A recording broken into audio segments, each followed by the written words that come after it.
Bonjour et bienvenue dans Watch & Work.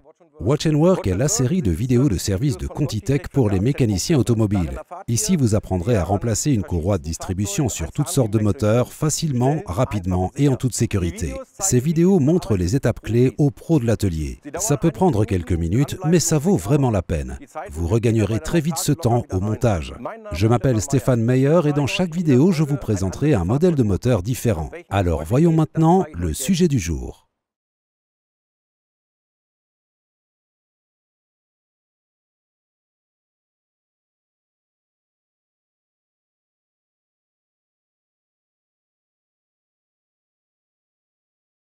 Aujourd'hui, je vous présente un moteur de Nissan Almera datant de 2004. Il s'agit d'un bloc DCI 1,5 litre portant le code moteur K9K.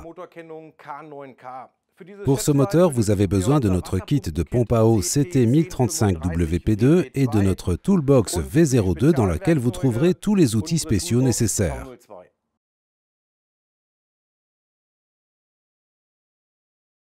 J'ai déjà préparé ce moteur à l'avance. En atelier, il vous restera à déposer le support moteur, les carters de protection de la courroie de distribution et la poulie de vilebrequin.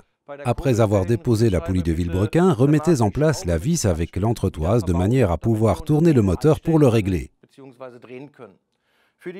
Nous avons deux repères de calage de la distribution.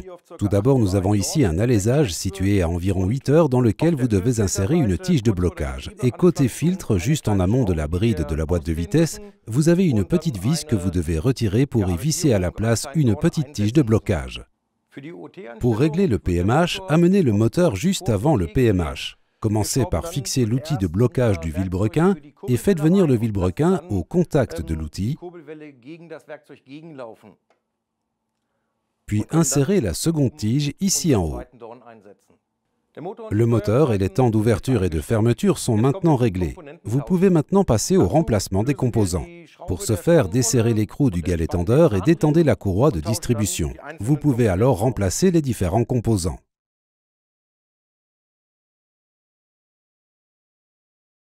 Faites bien attention lors du montage du galet tendeur. Le galet tendeur est pourvu ici d'un ergot qui doit être inséré là derrière dans l'évitement de la culasse.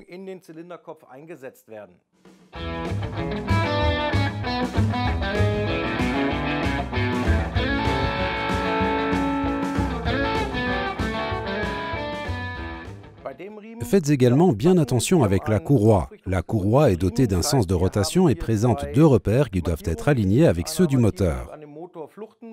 Vous avez une première encoche à la partie supérieure de la poulie d'arbre à cam en position 12 heures et une autre ici en position 13 heures au niveau de la pompe d'injection.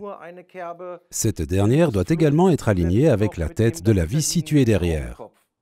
Commencez par monter la courroie de distribution au niveau de la poulie d'arbre à cam. Le repère de la courroie doit être aligné avec le repère de la poulie d'arbre à cam.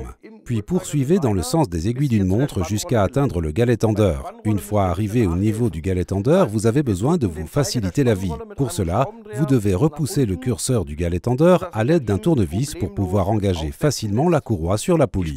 Maintenant, serrez le galet tendeur dans le sens inverse des aiguilles d'une montre jusqu'à ce que le curseur soit aligné en bas avec le centre de la découpe. Pour contrôler la tension de la courroie de distribution, déposez les deux outils de blocage et faites accomplir 2 tours au moteur, puis contrôlez de nouveau la tension.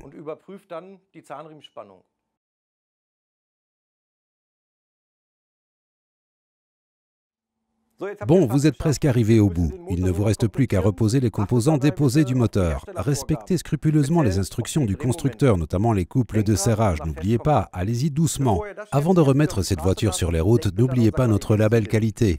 Placez notre autocollant dans un endroit parfaitement visible du compartiment moteur.